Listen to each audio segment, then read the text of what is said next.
Continue through the history of the transition of the Torah from one generation to another. And so far, in the last lecture, we have learned the philosophy of Antigonus, the man of Socho, who was the disciple of Shimon HaTzadik. All these great leaders of the Torah, they lived approximately 2,400 years ago. And we go on. We are in that time that still the second temple is with us. There is only one change, small change. After the passing of Antigonus, the man of Socho, since then began a new generation of leaders. Instead of having one great rabbi as the leader of the generation, but from now on we will have 5 generations of couples of 2 great men who were in charge of the learning of the Torah as well as the establishment of the Jewish religion and its survival. So after Antigonus, we begin now with 2 great rabbis, one by the name of Yossi, the son of Yoezer. He was from a village called Tsereda. And another one, Yossi ben Yochanan, the man of Yerushalayim, Ish Yerushalayim. One served as the president of the Sanhedrin, the head of the Sanhedrin. Sanhedrin is like the great assembly, this very big group of 71 great rabbis, and the leader was, the head was Yossi ben Yoezer, and there was another one by the name Yossi ben Yochanan who was the Av Bet Din, which means the man in charge of the laws, the posek, like we call them today. So we are going to see what was their.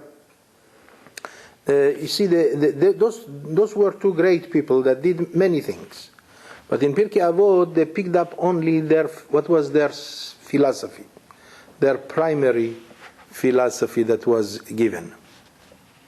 Otherwise, there is plenty of information regarding Yossi ben Yoezer.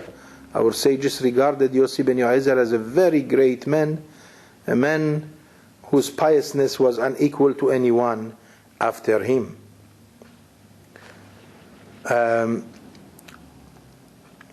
Yossi ben Yoezer אומר, יהי ביתך בית ועד לחכמים, והווה מתאבק בעפר רגליהם, והווה שותה בצמא את דבריהם. Literally it means, make sure your house become a house where rabbis and Torah scholars gather. That's the first statement that he made. The second statement is, make sure that you roll in the dust of their feet, which is an expression to show that you have to adhere to them, you have to give them great respect. And the third statement was, you have to drink with thirst their words. Now what is he aiming at? In order to explain that a little further, we have to understand what was the necessity of these statements. Yossi ben Yoezer says, Yehi betcha bet va'ad lachachamim. Make sure your house become a house, a center of Torah, a house where rabbis will be invited to come and give a class, a shiur. What was the idea behind it? If you remember, we have discussed the fact that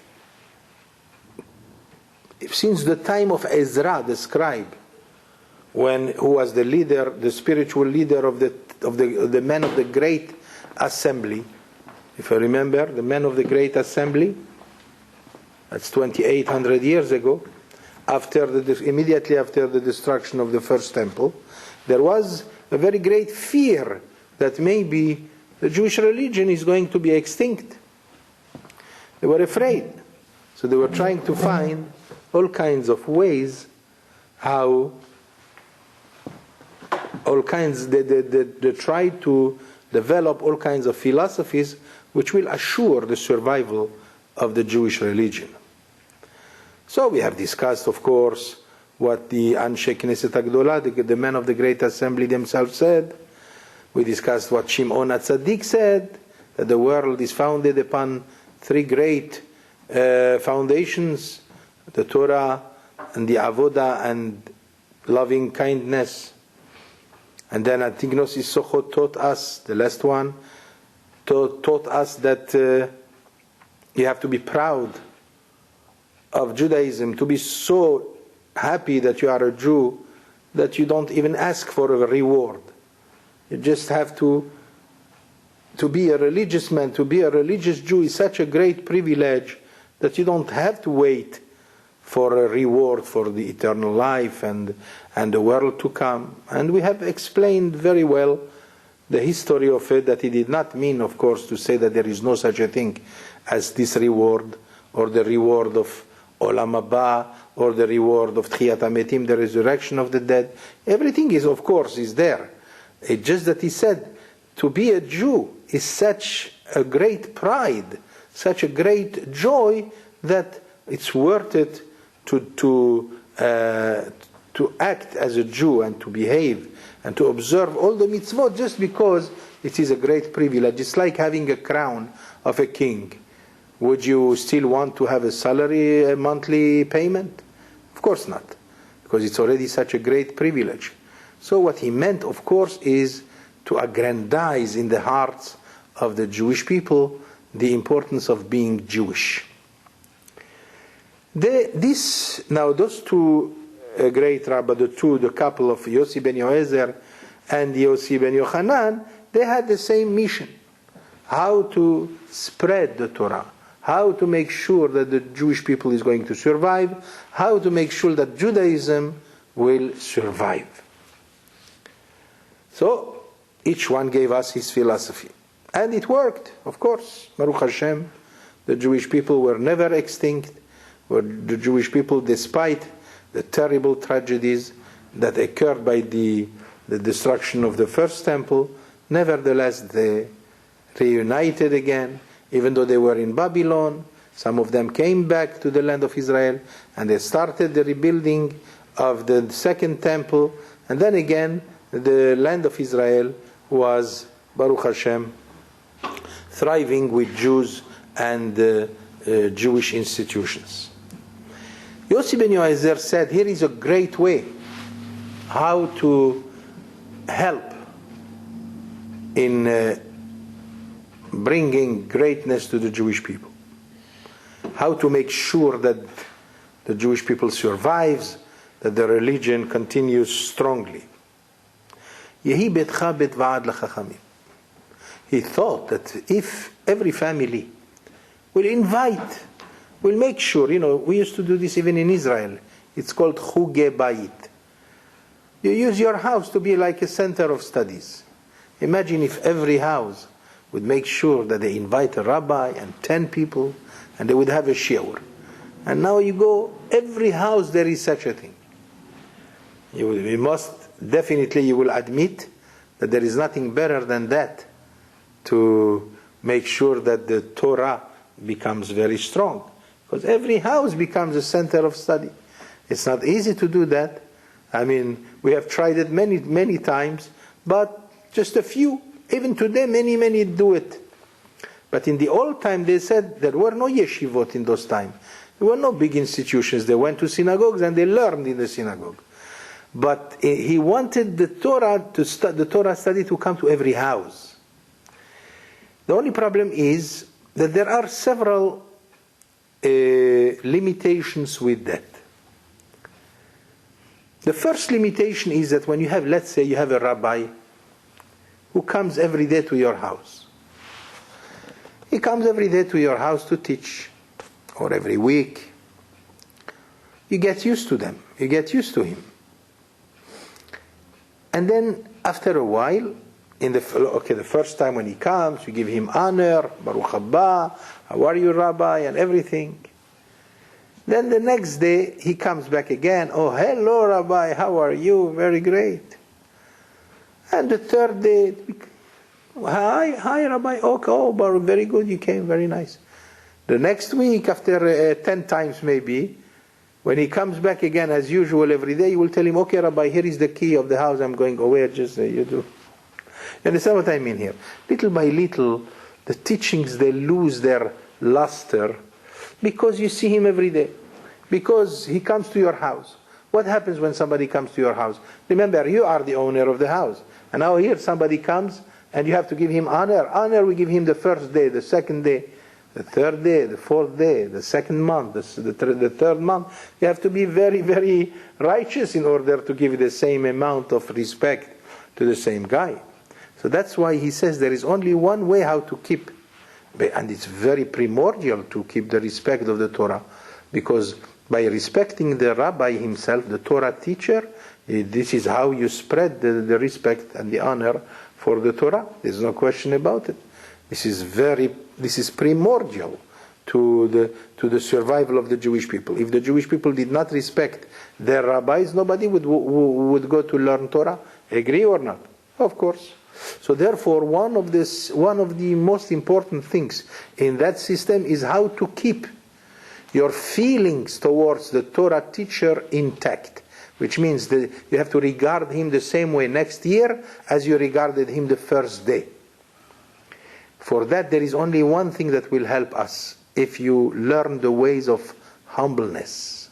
And that's why he says, "Veheve mit'abek ba'afar raglehem." Make sure you do not lose that feeling that you give him for giving him honors. And on the contrary, no matter how many times he comes to you, you have to roll always on the dust of his feet.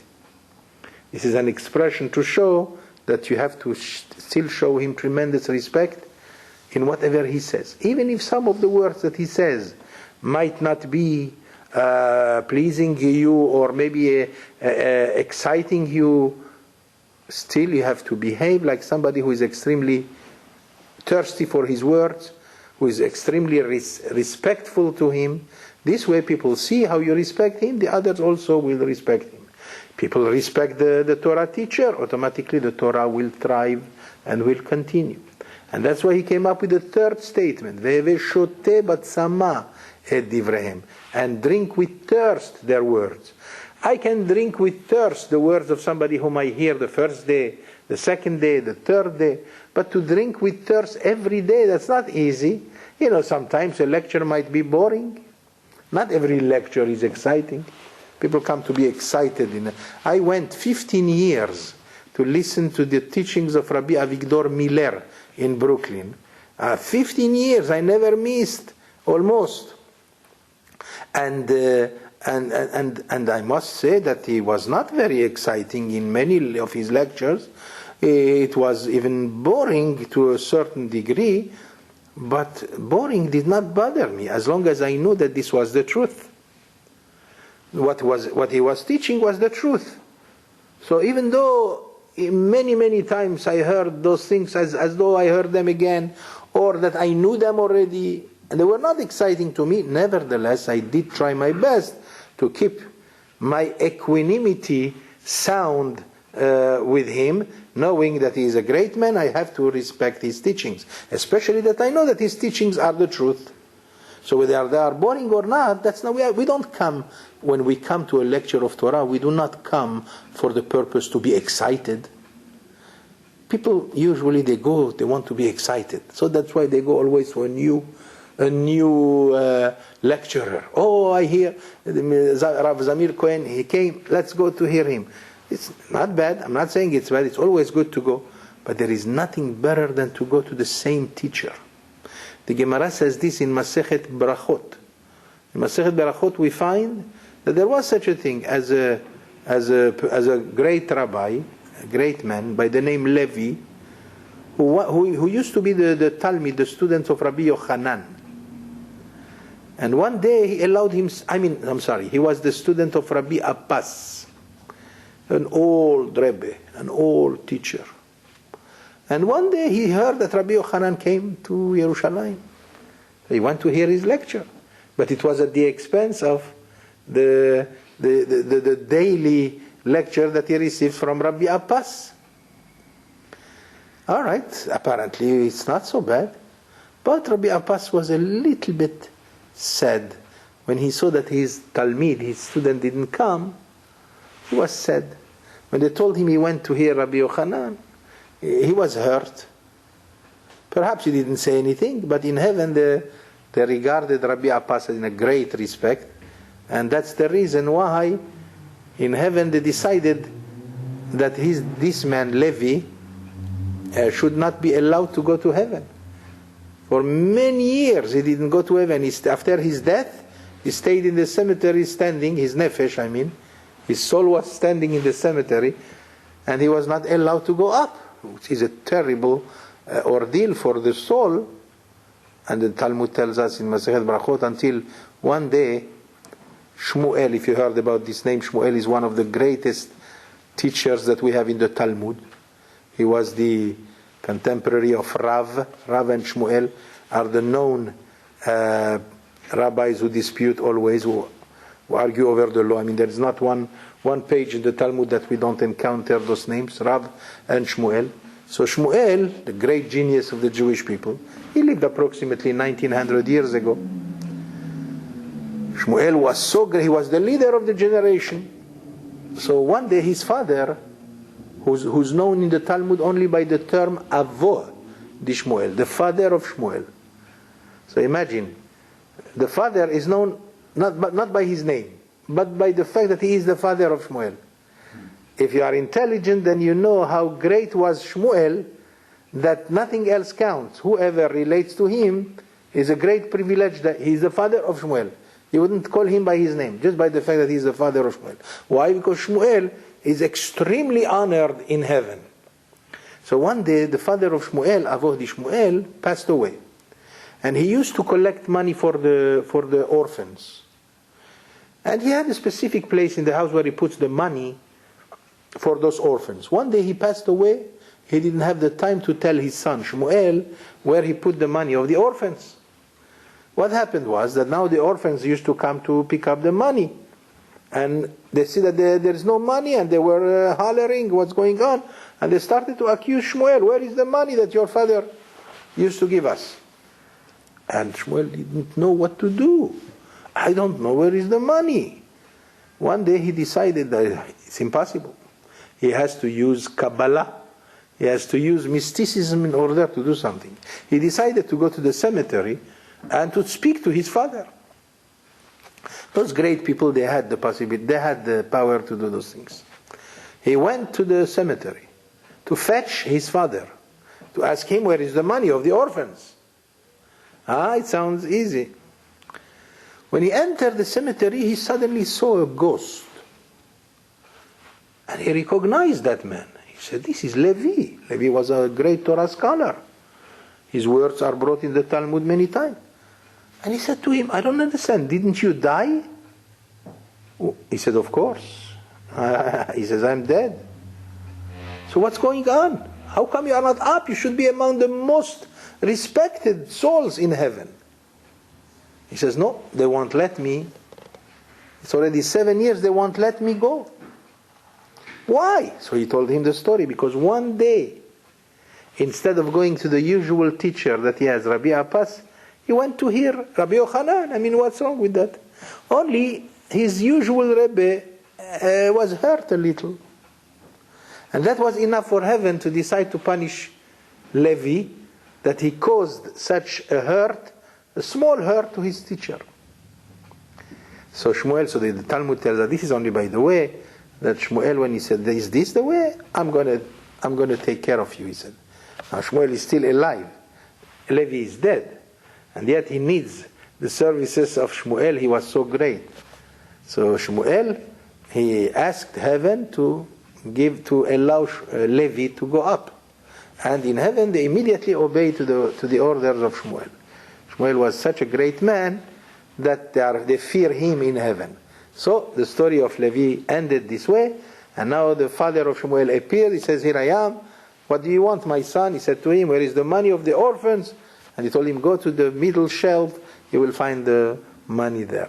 And that's how the story ends. But this comes to teach us that it is very important that one should not fall into the instinctive feeling that one usually feels. People look for excitement, so they go for a new lecturer. Maybe they'll find excitement. They don't realize that if they teach themselves, when they hear the same teacher is the best. Even the Talmud tells us one should not change his Torah teacher. Get used to your teacher and you will learn plenty. But if you start going and looking for excitement, today I will go to hear this one, the other, I will go to hear another one, might not be the best way to gain information and knowledge of Torah. So therefore he says, "Veheve shote batzama et divrehem." You have to make sure that even if those Torah teachers will come to your house every day until to the point that you lose much of their respect, then you have to gain a lot of respect for them. At the same time, you have to show that you are thirsty for their words. I mean, to be thirsty for the words of someone is not easy when you hear him every day. When you become bored, you are not thirsty. He says you have to always learn to be thirsty. How do we learn to be thirsty is a different question. This is a psychological, we use psychology. Psychology is that first, the Mesilat Yesharim says, Rabbi Moshe Chaim Lotzato, the great philosopher of the Musar, he writes in his book that Hachitzoniyut mashpi'a al ha-pnimiyut. If you want the inside of you to be great, make sure that even outside you are great. What you do outside helps the inside. Let's say, for example, if you want to feel rich, you have to dress like a rich man. You dress like a rich man, you feel rich. So what you did externally has helped you to feel the right way internally. The same thing also. Let's say you are a jealous type, and your neighbor just won $5 million. Usually people they don't like that. Inside them they will say, "This idiot he became a millionaire, why couldn't this million come to me?" Jealousy. So what do? You have to fight jealousy. How do you fight jealousy? If that's the feeling that you have, that's the feeling that you have. The point is that you have to come to the man and play it, even if it is hypocrisy. To a certain degree it is some kind of hypocrisy there, but it's good for you. Play the happy man for him. In other words, come to him and say, "I'm so happy for you. I'm so happy for you." If you say it trying to be good, you will end up feeling also happy for him. Now that's not easy to convince you to accept this, but there is truth in this. There is great truth. That a person, if he wants something, so go for it, even if it is hard. Go for it. It's not easy to respect someone. Let's say somebody you don't want to respect him. But you make yourself go and respect him, he will end up respecting him. I'll give you another example. Let's say it's very healthy to be happy from the very beginning of the day. All right? Everybody will agree to this. But what can I do if I don't feel like happy? How can I make myself happy if I am not? Our sages said very simple: start dancing. Start jumping and dance and laugh. Or like Rabbi Avigdor Miller used to say, as soon as you wake up, give a big laugh. Somebody might think that you lost your mind, but in the meantime, half the day will be happy for you. Because that's the way we do. We play it externally and we help our system internally. So the same thing here also. He says, drink with thirst their words. How can I drink with thirst if I am not thirsty for his words? Play it. Make believe that you... In other words, I'll give you a little hint here. When you listen to a lecture, it becomes, you have to understand that this is a very serious thing that I am going to tell you. It says in the teachings of our sages that one has to be very careful how you listen. How you listen. If you yawn, let's say you open your mouth till the end of the world, because you're bored, let's say you're bored, or because you're tired, or because you have committed a sin. Why? Because now, you have demonstrated an act of boredom that immediately can affect anyone that is near you. Anybody who will see you yawn will also be gradually losing his own enthusiasm, but that's nothing compared to what it can do to the teacher himself. The teacher himself, do you understand what I'm saying? This is a little bit psychology, but it's so true. It's mamash, truth of life. One has to be very careful not to yawn, not to fall asleep also. Some people fall asleep. I understand that in many cases, what can they do? That's what happens to them. But it's not true. We shall pay for everything, even those things that look like it's not in our power. What can I do? I'm tired, so I slumber. That's not true. If you sit in the very beginning, wanting to fulfill the mitzvah of learning Torah, it doesn't have to be exciting. We are not looking for excitement. We are looking for information and knowledge that is necessary for us to have.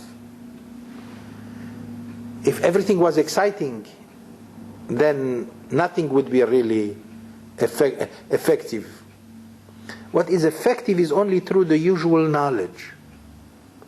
So therefore, if one really prepares himself from the beginning, and he will tell himself, I'm not going to fall asleep, and I'm not going to yawn. And if I have to yawn, I'm going to close my mouth. Why? Because of two reasons.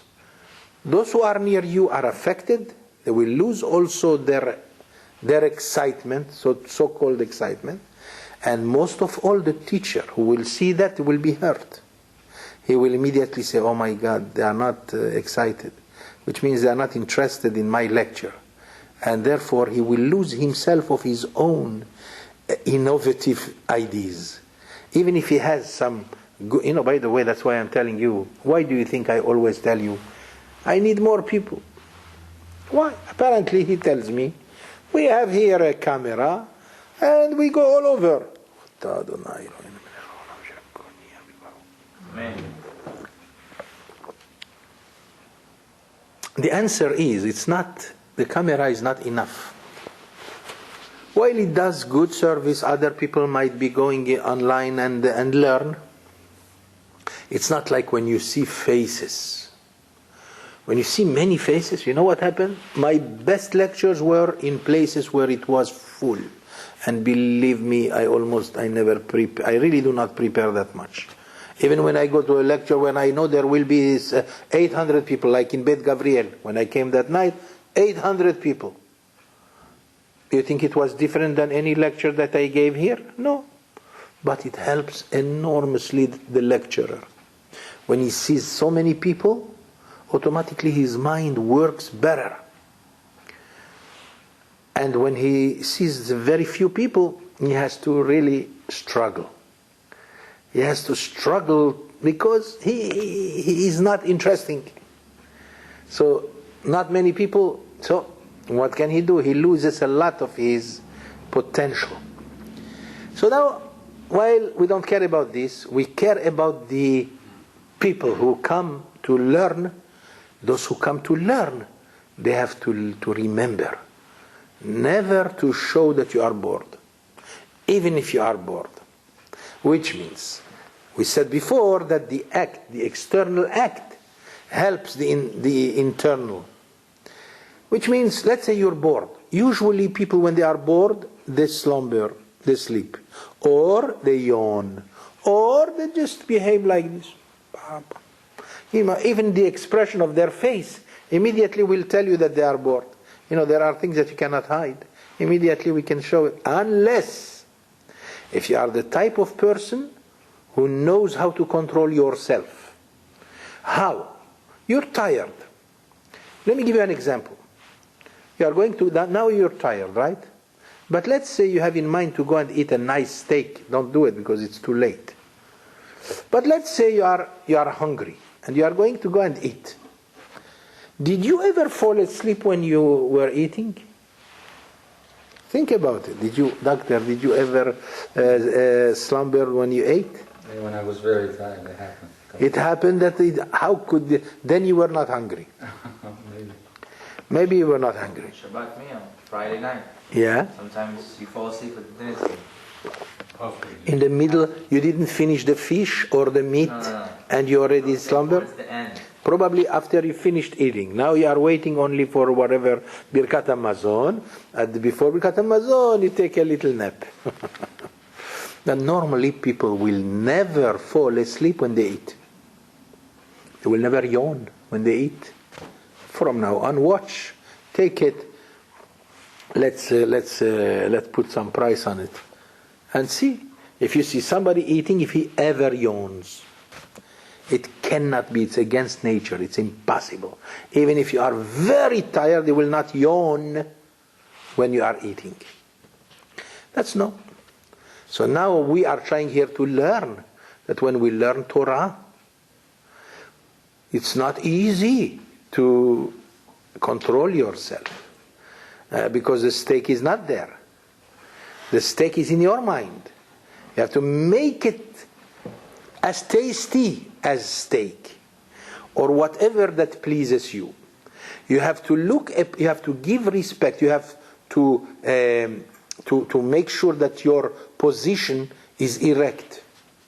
When your position is erect and you are ready, I am going to learn Torah for the sake of learning Torah.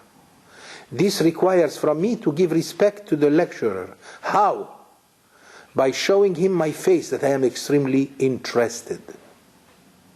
If I give him an expression of bored, I kill him. I'm killing his mind.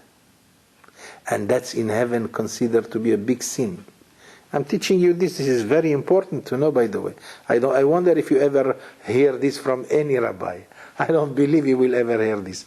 But this is one of the things that are extremely known, that one has to be very careful to always remember. If you are going to learn Torah, make sure you don't show that you are extremely bored, because that will affect two, the one that's near you, and most of all, the lecturer himself. That's why he says, bring rabbis to your house, which means you are going to get used to the same teacher every day in your house. At the same time, you might be lacking in his respect. So make sure you prepare yourself to be always humble, to accept his words. And number 3, with thirst, which means you have to show that you are thirsty. You even have to play it sometimes, even if you are a hypocrite. That's okay. But at least it invigorates the guy who talks. That's what we can understand from the words of Yossi ben Yoazer. Malkiel, you had a question? Go ahead. No, I said the potential of a person is, you could see if he's excited for something. Let's say, for instance, they tell him that he has a job at 4 in the morning. By the way, I didn't mean here to tell you or anything. This is the subject of tonight. What can I do? We follow the order of the Pirkei Avot. That's how we explain this paragraph of Yossi ben Yoazer. How else can you explain that you see the same rabbi every day and then he tells you, hey, learn with thirst his words? Come on. We are all people, we are all victims of our own instinct. How much can we demand from people? But when it comes to learning Torah, we can demand from people to make sure of 3 obligations. Number 1, to try to be as alert as possible. Number 2, as respectful to the lecturer as possible, because that's the kavod of the Torah. And the 3rd is teach yourself to be excited even over something that you hear that is boring. How? I told you. Use activate your externality, it will help your internality. Behave like if you are excited. Give an expression like this. Wow. The truth is that you are so bored you're going to faint. But you are playing it. Wow. Oh, very good. I mean, you don't have to raise your voice and say very good. But you should look like if you are saying it. You will end up feeling it. You know, that's one rule of psychology that is extraordinarily true. The outside reflecting the inside. That's right. Because the outside affects the inside. החיצוניות מעוררת את הפנימיות. The Ramchal, Rabbi Moshe Chaim Lotzato, the famous Musar philosopher who wrote Mesilat Yesharim, he said, the externality awakens, מעוררת, awakens the internality. So therefore we have learned tonight that it's important to show as if you are interested. From this, of course, you can learn it to any kind of other example. But right, for learning Torah, one of the ways how we can become knowledgeable in Torah is by showing how excited you are. And by giving the proper respect to the teacher, to the Torah teacher. That's what he meant. So now what is it that you say? No, I was saying that the potential of a person, you could see, and say, what's the most important thing for people today? Is to make money. True. So you could check the person's potential by telling him, I have a job for you, and if you wake up in the morning for the whole week, $5,000 by the end of the week you're going to have. He will be there at 3 o'clock in the morning. Exactly. So I use the same story over somebody who goes to meet his fiancée. Right. He's in love with her. And then she calls him, she coming from Chicago. Hey, darling, I'm coming, I'm taking the flight of this and that. When are you going to land? 2 o'clock in the morning. I'll be there. And he is there at 1 o'clock in the morning. And yet if you tell him, come and listen to a lecture at 2 o'clock in the morning, I guess it will be dangerous to stand before him. Because he might kill you. So anyway, so that is the point. So now we will allow ourselves, we still have a few more minutes. We will talk now about the philosophy of Yossi ben Yochanan, the other rabbi, the man of Yerushalayim. Yossi ben Yochanan, we said that we are now into the 5 generations of couples. The first couple was Yossi ben Yoezer and Yossi ben Yochanan. And watch that we are not saying Rabbi Yossi, because those people were so great, was not time for title yet. It's like Moshe Rabbeinu. We don't call him Rabbi Moshe. Shimon HaTzadik. There was no one greater than him in all the generations. And yet we call him Shimon the righteous. We don't call him Rabbi Shimon. Or Antigonus. We don't call him Rabbi Antigonus. So we are still in those elevated generations of greatness, of super greatness, that they don't need titles. They don't need the title Rabbi or anything. Up to Hillel and Shammai. That's the last generation of the couples. We have 5 generations. The first one is Yossi ben Yoezer and Yossi ben Yochanan. First one is the president, the Nasi of the Sanhedrin. The second one is the Av Beddin, the one who makes the decisions over the laws. The second couple was Yehoshua ben Perachia, and again another great man to whom we don't give the title Rabbi, and yet he was supreme leader of his generation, and according to the history he is the teacher of Jesus. We will when we come to him, then we will talk about him. And the second one with him was Nittai from the city of Arbel. And then the third generation was Yehuda ben Tabbai, and who is the second one there? Anyway, a third generation of couples. And then up to Hillel and Shammai. And then after Hillel and Shammai begins a new generation of rabbis, like Rabbi Yochanan, Rabbi Meir, Rabbi Akiva. All these came after those great generation, up to the destruction of the second temple. Very quickly, let me run through the statement of Yossi ben Yochanan, the second rabbi. Yossi ben Yochanan ish Yerushalayim omer, Yehi betcha patuach lirvacha, ve'yu aniyim bene betecha, ve'al tarbe sicha im ha'isha, ve'ishto ameru kal vachomer be'eshet chavero. מכאן אמרו חכמים, כל זמן שאדם מרבה שיחה עם האישה, גורם רעה לעצמו ובוטל מדברי תורה, בסופו יורש גיהנום. Let me explain as quick as I can this paragraph of Yossi, son of Yochanan. Remember, never lose the primary idea of all this. The idea of those great ones is to find the best choice to whom to transfer the Torah, which means the next leader of the generation. But before that, they have to ascertain that the Torah is going on well, that the Jewish people has survived. So now they want to make sure that of the survival of the Jewish people, the continuity of the Jewish people. So far we said before that one of the philosophies that helped in the survival of the Jewish religion was the philosophy of Yossi ben Yoezer, who said that let the Torah come in every house by bringing Torah scholars. Yossi ben Yochanan is taking his statement from the previous one, and he says, Yehi betcha patuach lirvacha. The first one says, let your house be a house where somebody is teaching Torah. Great. But what does it mean? Does it mean that you have to accept everyone? People are going to come and invade your house. So apparently Yossi ben Yochanan says, yes, let your house be open to everyone. Yehi betcha patuach lirvacha. Openly. Which means let the Torah be at the disposal of everyone. Let everyone who wants to learn, let him come and learn.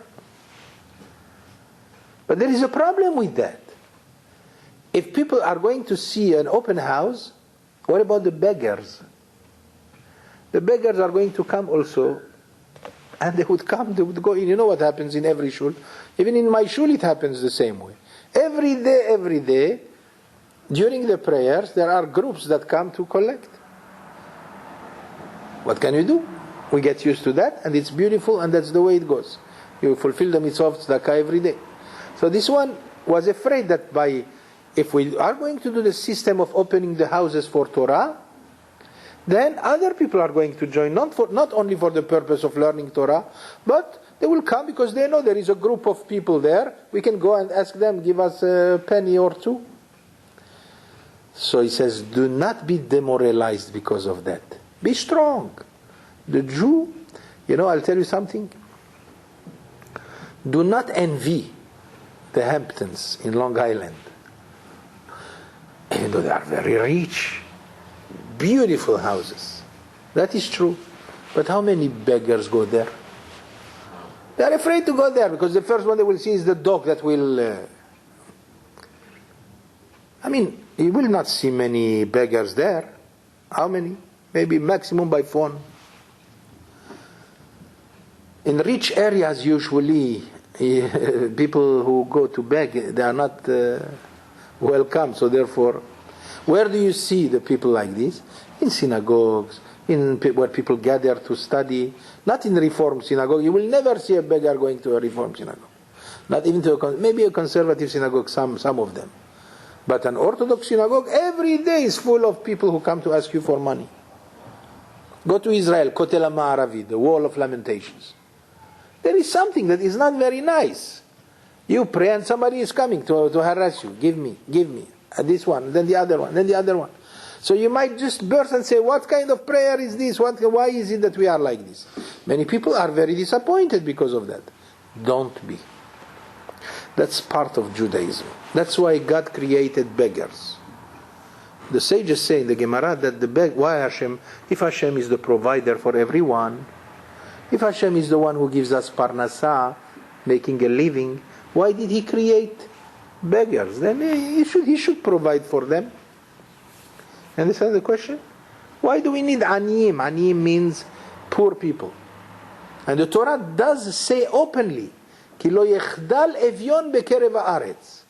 There will always be poor people among the Jewish people, even in the time of the Mashiach. Even when the Mashiach comes, there still will be people coming every day to ask you for money. Why did Hashem permit such a thing?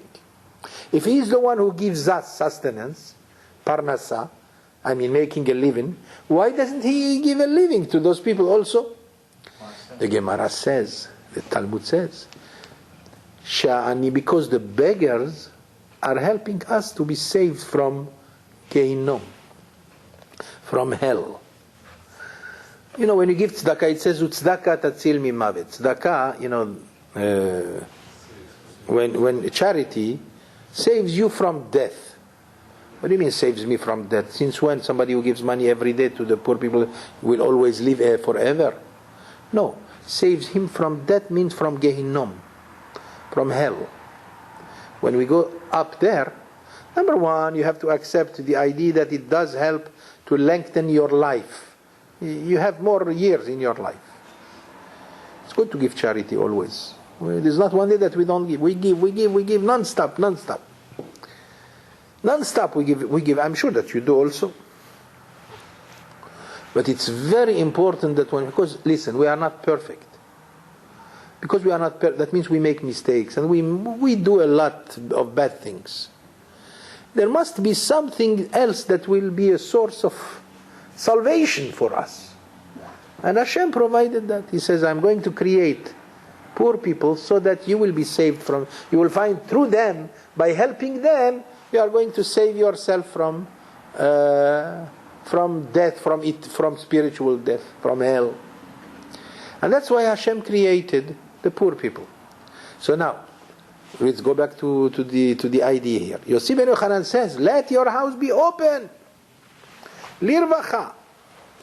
Of course, but we come here for a lecture. There is a lecture there. Yes, that's true, but you have to open your house so that even other people will come. What kind of other people? Any kind of people. Maybe some people are not interested in studies. They are only curious to see what's going on. Fine. Maybe one of them will be attached to the learning. Maybe we can save one of them. But what about the beggars? Once they see this, they will come in all the time. That's the point. Let them come in. You cannot give too much money, give 25 cents. Can you give more? Give $1 to each one. Whatever you can, but let your hand be always ready to give. By the way, this is a segullah. This is a great way how to save yourself from many problems. Give. And try to receive as less as possible. Do not receive too much. Don't accept too many gifts, unless if it is necessary. If it's going to be an insult, then accept the gift. But to accept gift for the sake of a gift is not good. It says there is a verse in the book of Habakkuk, was it? Vesoneh matanot yichyeh. The one who hates gifts will live a lot, will live long. Now, I don't want to jump into this subject because it's a different subject, but there is when you receive a gift, I'll tell you in 2 words. When you receive a favor from someone or a gift, automatically you become enslaved to him. Did you know that? Let me give you an example. Maybe this way you will understand it quickly. Let's say you are going to court, to a rabbinical court, but you have to appear tomorrow. So what do you say? Let me go and visit the rabbi the day before. I'll give him a nice basket full of fruits, and that's all. It's only a gift. If that rabbi will accept that gift, he's automatically pasul. He's not valid to judge you the next day. Do you understand what I'm saying here? By giving him a gift, no matter how the rabbi is a righteous man and will not really give you the wrong decision or the wrong judgment, but at the same time, it will ruin his perfect motivation towards the true judgment. We find in the Talmud many times that somebody came and he gave to Rav Huna some gifts, and tomorrow he was planning to come to see him to be judged by him. So the Rav says, thank you very much for that, but now I'm going to make sure that not me will judge you, somebody else is going to judge you. Why? Because I received the gift from you, that's it. Why? Why is it that by receiving a gift he cannot judge him? Because now by receiving his gift, he has offset his power of free will.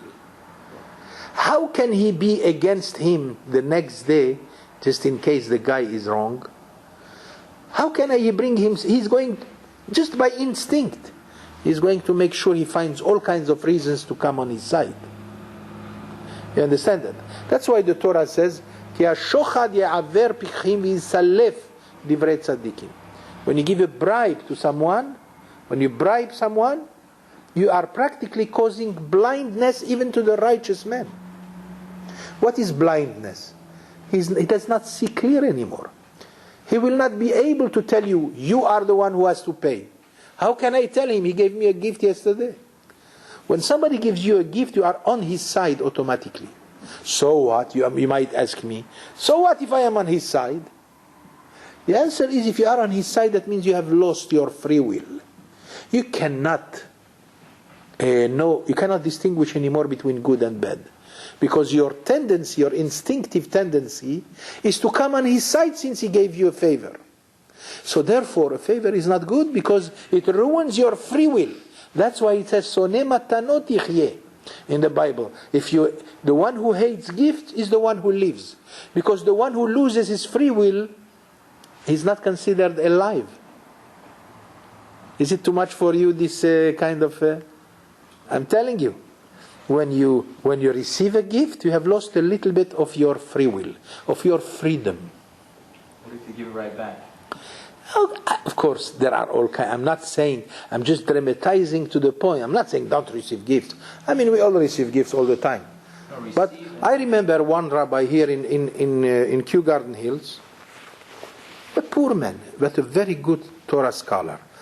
And I was even in fact, Benhaim also was involved in that. And he asked me to sit down with him, to learn with him. He wanted to give a shiur in the night, in the 6th parak of Masechet Brachot, which is very difficult. And I agreed to come in the middle of the day, then I had some time.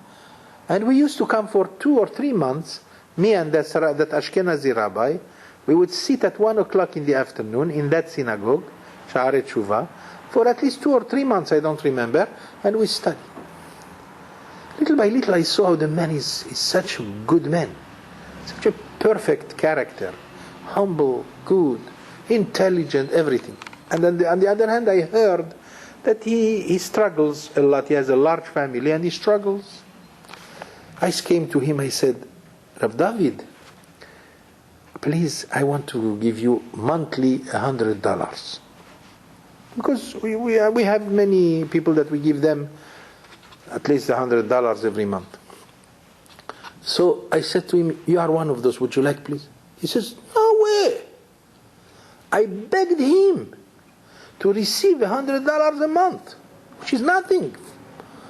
He refused with such vehemence that practically we couldn't continue to study. He didn't want to study no more with me. He says, no. Of course, for me, I understood the lesson. The lesson is that there are people who don't want to receive a gift. No matter what, they will never ask you for help. They will never ask you for any, because that's why our sages said, "Ani chashuv kamet." A beggar is considered like dead. Why? There were many beggars. Because he begs, so he has no free will. He owes everybody. So automatically he has no free will. He's not considered dead as a human being. He's not considered alive. That's ani chashuv kamet. The same thing also they said about a blind person. A blind person is considered like dead. Suma chashuv kamet. Why? Even among the great rabbis of Israel, there were some of them that were blind. They were dead. The answer is that because a blind man wants the help of people. He wants people to help him. You know, a blind man always needs somebody to help him. So he has no free will. Because by receiving the help of people, he owes them. By owing people, you are losing a fraction of your free will. That fraction is practically a fraction of your life. That's the reason why to beg is not so good. But God created beggars for the purpose to atone for our sins, so that we will not go to Gehinnom. So now this rabbi, I'll make it very short now. I shouldn't have gone into that area, because that's a different subject, by the way, a fascinating subject, the subject of free will, very important. So he says, let your house be open widely. So what about the beggars? They are going to come. Let them come. Let the beggars be part of your household members. Let them come every day. So what? Maximum, if you have no money, you could always give them a nice little word. That's all. How are you, sir? I'm sorry, I don't have now money. Some other time. But you give him a sweet word. You have made it. You have accomplished a tremendous mitzvah. You know, today the beggars, all of them, they have more money than you have. But unfortunately, sometimes there is someone who really is in great need. If you had the zechut to help that guy, even with a nice word, it is considered a tremendous accomplishment. The Gemara says, "Kol malbin shinav lahavero." If you whiten your teeth to your fellow man, which means you smile. You know, if you have a nice smile to someone, that's a tremendous mitzvah. In some cases, it's greater than any mitzvah. It gives you olam haba. So therefore, let the beggars come to your house. That's okay. But there is another problem when your house is wide open and everybody comes in. There is now a third problem. The problem of the wife. People come in, a lot of people, and usually who takes care of the things in the house? The wife. She's there to say, how are you? Baruch haba, come in, please. Little by little, you might just allow yourself to have a little conversation with her. So therefore he says, Al tarbe sicha im ha'isha. Do not talk too much to her. Because we don't want any affections to grow. You see, we want people to come to learn Torah. We want people to, even if they come, if some beggars come, that's okay, another mitzvah. But there is always something that is negative that goes in something that is positive. There will always be people who try to also get something else. So they will start a little conversation, and who knows where it will lead. So therefore he says, Al tarbe sicha im ha'isha. You come to learn Torah, don't talk to the woman. When he says ha'isha, that's the woman, which means the woman of the house. And by the way, he says, Be'ishto ameru kal vachomer be'eshet chavero. Of course, we are talking about your wife. But the wife of others, then of course you have to be, how much more you have to be very careful. Then, by the way, he says, Mikan amru chachamim, from this our sages taught us, Kol zman she'adam marbe, kol amarbe sicha im ha'isha. If you talk too much with women, gorem ra'a le'atzmo. You will bring evil upon yourself. Second, ubotel midivre Torah. It will cause you not to learn any Torah. And finally, vesofo, at the end, what? Yoresh Gehinnom. You will inherit Gehinnom. Gehinnom is hell. So what does he mean by that? Not talking too much with a woman. Everybody understands. I mean, we can talk till tomorrow about this. But everybody knows that one has to be very careful with the Yetzer Hara, with the inclination of women. I mean, the evil inclination that comes because you are in contact with women. You have to be careful. Especially if your intention is to come and learn Torah. So be very careful, because the mind is very easy to be ruined. If your mind is going to be set on the Torah, and you allow another wave of a different nature to come into your mind, it will ruin your mind. Our sages said that if the Yetzer Hara comes to you, if the evil inclination comes to harass you, desires, temptations, Moshchehu levet midrash, take your Yetzer Hara immediately to the place, to the house of study. Why? Because the Torah is the best antidote against the evil inclination. So the Talmud says, "In barzelhu mitpotzetz." Even if that Satan, even if Satan, or even that evil inclination is very strong like iron, it will burst. When you study Torah, when you are in the midst of studying Torah, your mind is clear with the Torah. But if you allow your mind, if you allow things, other things, like the desire for women to enter your mind while you learn Torah, the desire of Torah is not going to win. That's no. The desire that you have now for her is going to ruin your desire that you have for Torah, and you will end up stopping learning Torah, and you will end up inheriting Gehinnom. Which means, in everything one has to do as little as possible, not to exaggerate. There are some people who see the wife of somebody else and they come and they talk to her for at least half hour. Half hour is too much, unless if it is necessary. If it is something urgent, okay. But just for the leisure of talking, you are taking the wife of your friend and of your fellow man and sitting with her and talking, even though if you don't have bad intentions. But talking is not the way of the Torah. The way of the Torah is to be nice, to give honor to everyone, men and women, to answer nicely with derech eretz, with politeness, and not too much. Do not extend your potential for talking. Just in case this woman talks too much. And our sages said that the women have the ability to talk more than men. The Talmud says in Masechet Kiddushin, no offense that deep, but the Talmud says in Masechet Kiddushin, it says, "Asara kabim sicha yardu la'olam, tish'a natlu nashim, ve'echad kol ha'olam kulo." There are 10 levels of speech that came to this world. 9 of them were taken by women, and only 1 by the rest of the world. They didn't say 1 by the men. They said 1 by the rest of the world. What do they mean by that? So they explain that even that 1 that was left for men, half of it was also taken by... The truth is, I don't know how clear can we make this statement, but it is known that Hashem gave the potential to women to talk more. Because perhaps this is their duty in life. So therefore, since they take care of other things that have to do with the house, with the children, so they have to talk more. And since our sages wanted the men to be solely busy with Torah, so definitely the enemy of Torah is to talking too much. When you talk idly too much, that means you are not serious when it comes to Torah. Watch a real Talmid Chacham, a real Torah scholar. How much he talks. Can you see him talking with someone more than 2 minutes? Impossible. Unless if it is something that is either for Shlom Bayit sometimes.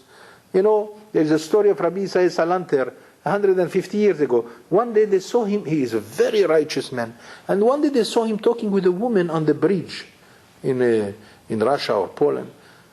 For 2 hours, people, Jews who were passing by, everybody knows Rabbi Isaiah Salanter. What is he doing with a woman? 2 hours. And they were very disappointed. A man like him, a teacher of Israel. Later on, they found out that the reason he was standing with that woman is because she decided to commit suicide, to plunge into the river. And he was talking with her 2 hours until he made sure that now she loves life. He was teaching her how to regard life, that it's not worth it to lose your life. For that, it is definitely, that's Torah. That's not wasting your time. But when it comes to just waste your time in talking, the end is only Gehinnom. Especially for people who are interested in learning Torah. You are interested to learn Torah, then you know that's not the place. It interferes with talking too much and wasting time. Botel midivrei Torah. So that's also part of that which allowed the Jewish people to survive.